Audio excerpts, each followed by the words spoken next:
child, the way I'm pushing these things out, I'm sorry if you're annoyed, but child, I just anyway. All right, guys, it's your girl, the Cyn Show. Welcome back. It's another episode. That's what we're doing. We're just putting things out. That's it. That's all we doing. All right. In today's episode, as opposed to probably the last episode where we were talking about hair, today, honey, we talking about fibroids. Okay, we talking about fibroids, cysts, and polyps. Don't like them. Don't like them. Ugh. And so I have put together some videos that I'm going to share in the next part of this, where I am letting you see my distension, my problem areas, and what my thoughts were at that time. And then I will come back after you see those parts and let you in on some things. So yeah, fibroids are very interesting.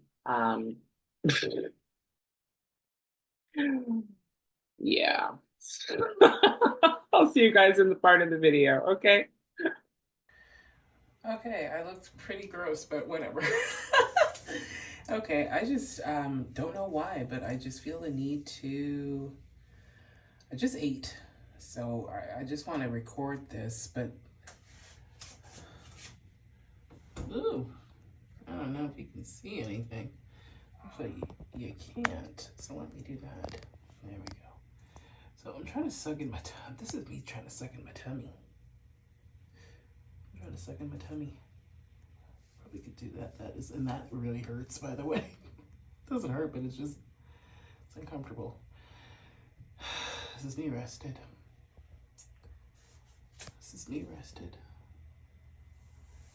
And then if I push my tummy out some more, that's really a lot. But anyway, what I've been noticing is just this little hump here, right here.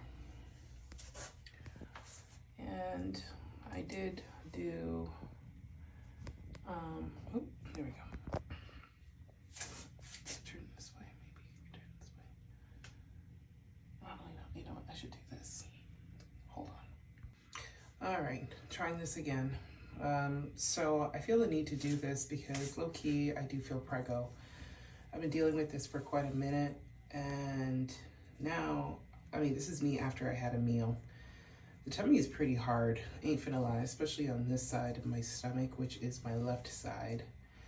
And I've also noticed it's got a bit of that bump going on here, right here, which, you know, I'd be trying sometimes just to rub.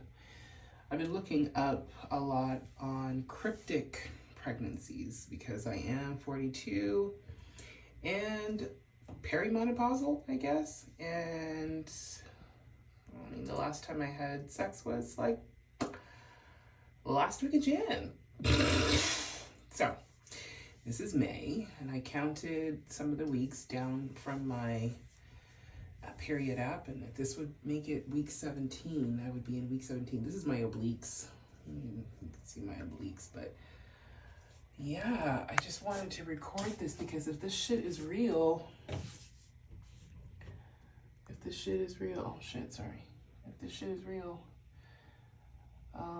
after how many negative pregnancy tests that I kept taking, and I have photos of them. Thank God I did take photos of them. I hope I didn't delete one of them, but it's just interesting. I'm just really following up. My boobs feel fine. I had a headache like the day before, but I just want to record this because in the case that this is real, I'm gonna keep on recording and just seeing what the progress is. Okay, peace.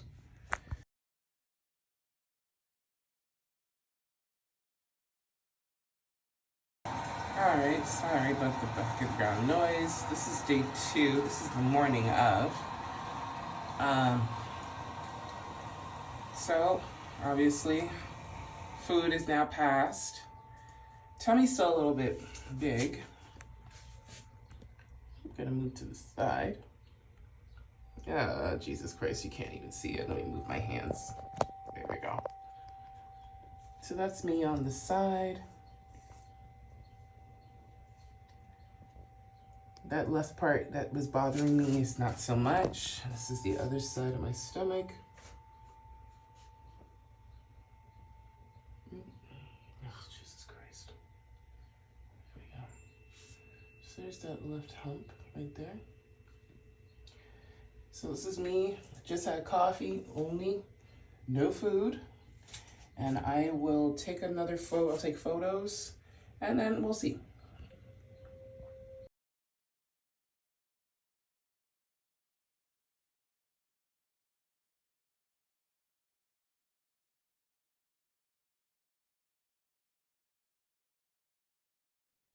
All right. So I know, right?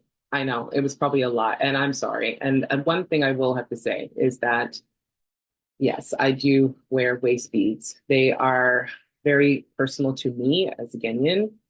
Well, I probably shouldn't have shown my waist beads, but child, I can't take them off at that point because the way how I have also gained a little bit of weight over time. I can't take them off. So that's the thing about them waist beads. However, comma, that's not the point. The point is that I have been dealing with my personal fibroids for a long time, and I think that I think they really started for me. Um, sorry, y'all. I'm just trying to take care of this. There we go. So they kind of started for me when I was in my 30s, y'all. Believe it or not, I was in my 30s. I think what I remember the most was I remember at 37 being at the bank, having to deal with a bank transaction, and then going in complete hot sweats. I nauseousness, fell to the floor and was in fetal position in pain in my abdominal area and did not know what the hell was going on. And then I realized I didn't realize I didn't know what it was. I didn't really understand what was going on. As time kept on going, my menstrual cycle was horrendous, um, especially in my 30s and then leading into my 40s. Um, it was the heavy bleeding, more of the cramping, the nauseousness, and crying spells. And that was actually new for me, especially now. Crying spells are new for me because that was really not something I really had too much. But I was not really paying attention to the fact that the fibroids were growing on the inside. And up until I was doing some of my physicals, that I finally had asked my doctor, I was like, listen, girl, like, and my doctor's a woman. And listen, if you happen to have a great relationship with your doctor, y'all just hold on tight. Because that's really important for you to have that. Is for you to have somebody who cares enough to fuss with your craziness sometimes. And I have to feel, I have to say, not even I have to feel, I have to say that as we get older, as women, we get older, and nobody really talks to us about our bodies changing psychologically as well. It is a freaking nightmare. Not knowing why you're going through this, feeling this energy, feeling these changes, feeling your hormones raging out of control some days and not. And it just feels like you can't go to talk to about it with anybody. I mean, I'll probably talk to my mom about it, but even sometimes she's in the 65, she forgets. She what is this? She passed this. You feel me? Like, I can't talk to her about these things no more. It's like trying to, anyway. So anyways, I went and got an ultrasound down, ultrasound. Oh God, an ultrasound done, and it was the transvaginal ultrasound. You know, that's the one where they kind of stick this thing up your coots and sorry to be graphic, but and they are able to really take a look and see what's going on in the uterus, right? And so for me, what they had noticed was that my fibroids had gotten a little bit larger. Now, I'm not too sure where all of them are placed, and I will come back probably with an updated video about where they're placed, and we'll talk a little bit more about those. But they also ended up finding a polyp. Now, polyp, I got scared because I was like, oh no, that's not good. Or is it good? I don't know. But what I do know is that I am due to have that now checked out. And they call it a sonohysterogram with 3D. Now, I think in this case, it's kind of like they'll be putting a catheter up the area, up into my uterus, and they fill my uterus with like saline solution. So it's going to be mad uncomfortable. And I loved how they told me at that time, listen, when you're done, make sure you bring a pad. Child, I'm going to be wearing my pants because I don't know. I just don't want to take a chance, baby, with a little bit of a pad, honey. Girl, bye. So, so I'm gonna be wearing my pants at the end of this procedure.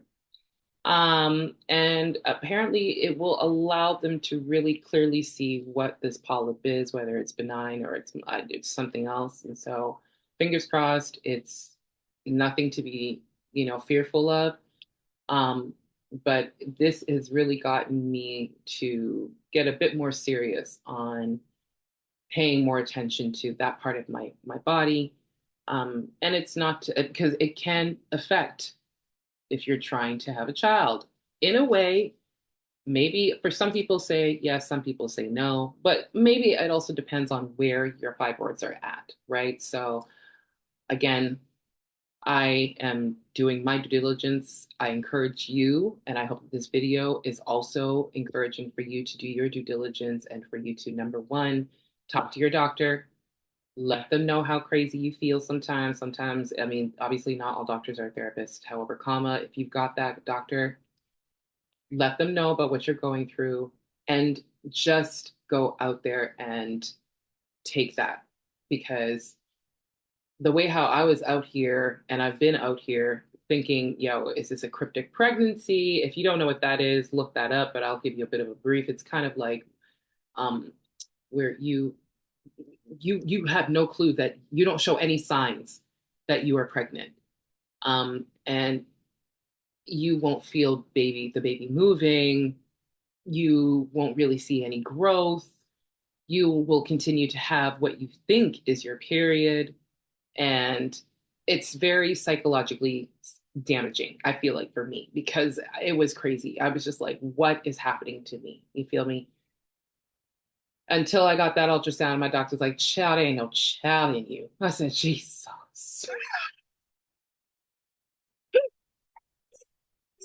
All right, fine. But she's like, but it's like, God damn it. You got a polyp. So we're gonna take a look and see what that is all about.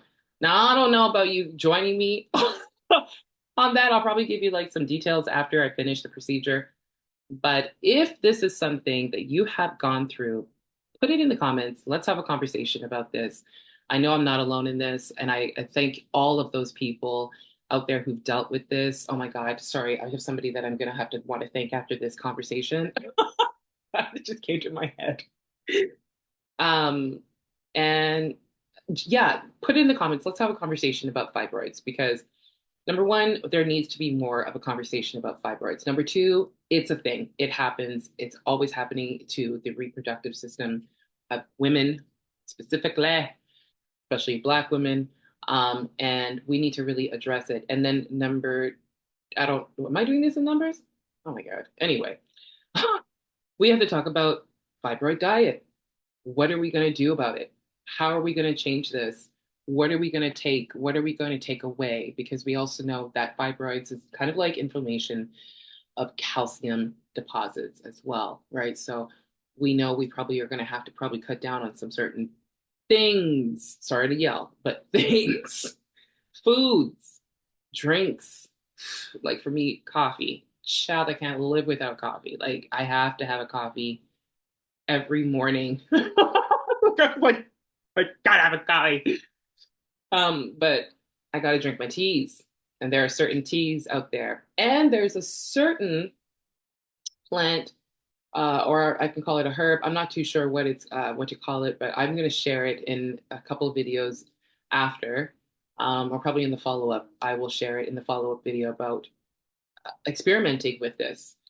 There are some videos already out there that talks about this certain plant, and we use it in a lot of our soups as a base, as part of our seasoning. Is and it's called precasse. But I know you can also use it as a tea for fibroids. So we will have more of that conversation in probably an update video. But that's pretty much what the dealio is on my journey.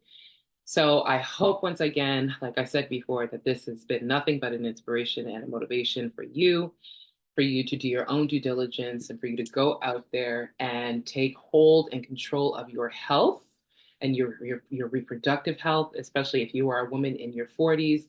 As we get older, yes, we are kind of low key looking for the last period, but child, up until that, it's going to be a battle. It's going to be a battle, and we don't want it to be a battle. And especially if you're in your 40s, I think this is actually our time where we really need to start thinking about soft life a little bit more. And I thank you for the generation and you know the generation of you're in your 20s and your 30s and you've already understood soft life is right life. Because we don't need to be in cortisol country, constantly in cortisol country. Feel me? Like,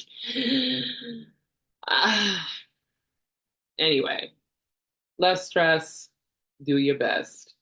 So yeah, guys, that's all I have to say for this video today. If you like the video, I completely forgot to say this in the last video.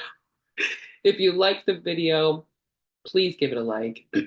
Subscribe to the channel if you're into conversations like this and you're feeling my vibration and you understand what the hell I'm doing here. Okay. And also share this with other people that you feel like, yeah, I think I can't. I've been trying to tell my friend, but Cynthia, you seem to be the only one who probably can actually get to their brain, honey. So share this video with people that you know would benefit from it. Also hit the notification bell so that you do not miss any other videos. And join me on the Heal Like Code channel. If you're feeling like, you know what, let me deal with my personal traumas and see how I can actually work on myself as I am in my winter arc. As I'm going to keep saying that because we are in the month of October. This is harvest season. You better start reaping everything you fucking sow, and especially if it's a good one. Mm-hmm. And also, sorry. Okay, last but not least, promise. Thank you to the new narrative, girl. Thank you, thank you. I I'm taking a lot of inspiration from you right now, in that of my own understanding how much my own life is the content. I am the niche. And I want you guys to understand that when you are on this platform, you too are the niche. Like I said in the last video, this is about building your own community, your own tribe, and you'd be surprised about how fast it can happen when you tune in and turn on and tap into the right people. You're tuning in, tapping in, and turning on to the right frequency. So I thank you for your authenticity, and I thank you for being such a motivation so far for me. And there are just so many other people that I'm going to want to thank, but I'm going to keep thanking them in other videos because I think that's the best thing that we need to do. So this is not a whole thank you video, okay? Oh yeah, that's all I have to say. Okay, guys. Um, yeah, that's it. Bye. Jesus.